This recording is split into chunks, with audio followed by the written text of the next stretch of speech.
안녕하세요. 오늘 우리가 함께 나눠볼 이야기는요. 정말 중요하면서도 가끔은 좀 막연하게 느껴지는 질문에 대한 거예요. 바로 성령께서는 교회 안에서 도대체 어떤 일을 하시는 걸까 하는 거죠. 우리 신앙의 핵심인데 말이에요. 오늘 이 시간을 통해 그 역할을 명확하게 한번 들여다보겠습니다. 여러분, 한번 생각해 보세요. 전 세계에 정말 수많은 신자들이 있잖아요. 쓰는 말도 다르고 문화도 살아온 환경도 완전히 다른데 어떻게 교회라는 하나의 공동체로 묶일 수 있는 걸까요? 정말 신기하지 않으세요? 이 보이지 않는 거대한 힘의 중심에 바로 성령이 계십니다. 오늘 그 비밀의 열쇠를 한번 같이 찾아보겠습니다. 자, 그래서 오늘 이야기는 이런 순서로 진행될 거예요. 첫 번째로 성령께서 우리 각자 한 사람 한 사람의 마음속에서부터 어떻게 일을 시작하시는지 살펴볼 거고요. 그 다음엔 그렇게 변화된 사람들이 모여서 어떻게 하나의 공동체, 즉 교회가 되는지 알아볼 겁니다.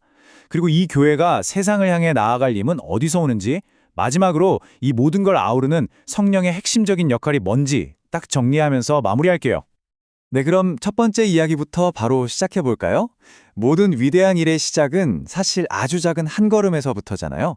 성령의 활동도 마찬가지예요. 바로 우리 각자의 마음, 그 가장 깊은 곳에서부터 시작됩니다. 성령과 나의 일대일 관계에 대한 이야기죠.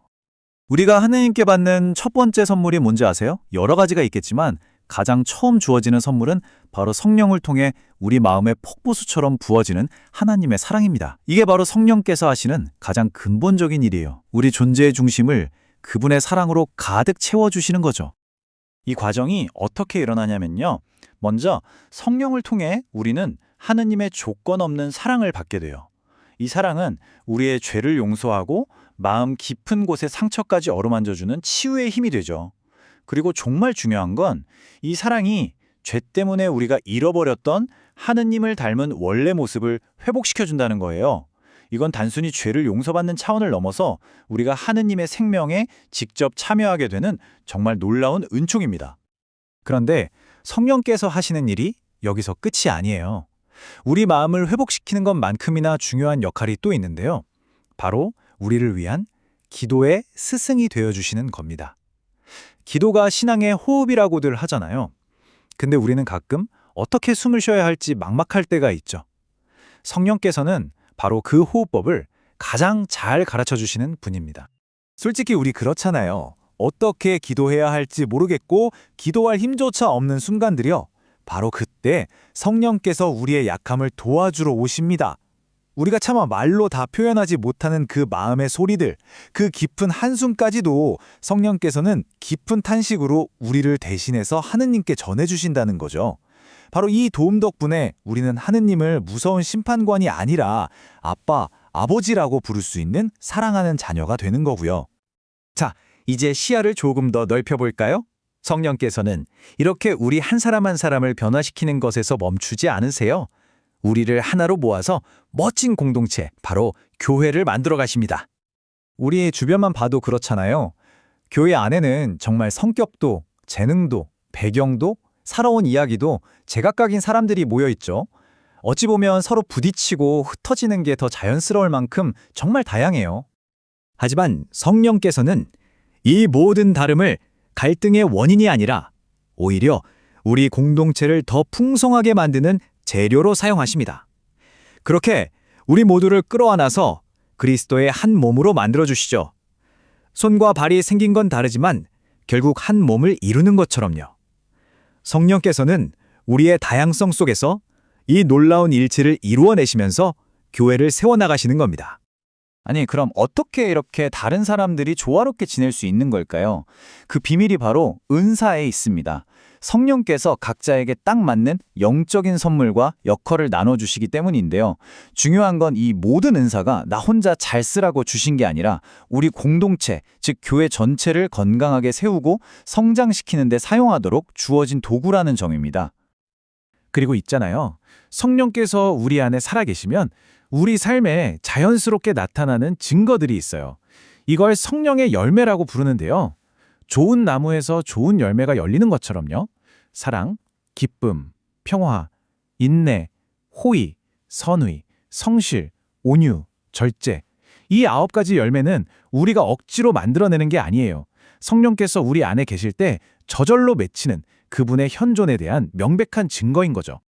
성령께서는 또 교회에 송사라고 하는 특별한 예식들을 통해서도 공동체의 생명을 불어 넣으십니다. 세례나 성찬처럼 눈에 보이는 형식을 통해 보이지 않는 하느님의 은총을 전해주시는데요. 이걸 통해 신자들을 영적으로 키우고 상처를 치유하면서 공동체 전체에 활력을 주시는 거예요.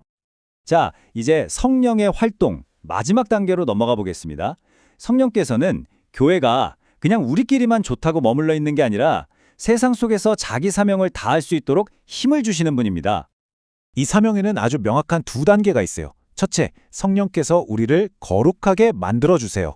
그리고 둘째, 그렇게 준비된 우리를 세상으로 보내서 그리스도의 진리를 증언하게 하시는 거죠. 우리끼리 모여있는 걸 넘어서 세상 밖으로 힘차게 나아가도록 이끄시는 동력, 그게 바로 성령입니다. 그렇다면 이 사명의 최종 목표는 과연 뭘까요? 바로 삼위일체 하느님의 사랑과 친교를 온 세상에 선포하고 또 실현하는 것입니다. 이게 좀 어렵게 들릴 수 있는데 쉽게 말해서 하느님 안에서 이루어지는 그 완벽한 사랑의 관계를 이 세상 사람들도 맛보고 경험할 수 있게 해주는 것, 그게 바로 교회가 존재하는 이유라는 거죠. 자, 이제 오늘 나눈 이야기들을 한번 싹 정리해볼 시간입니다. 성령을 딱 한마디로 표현하면 뭘까요?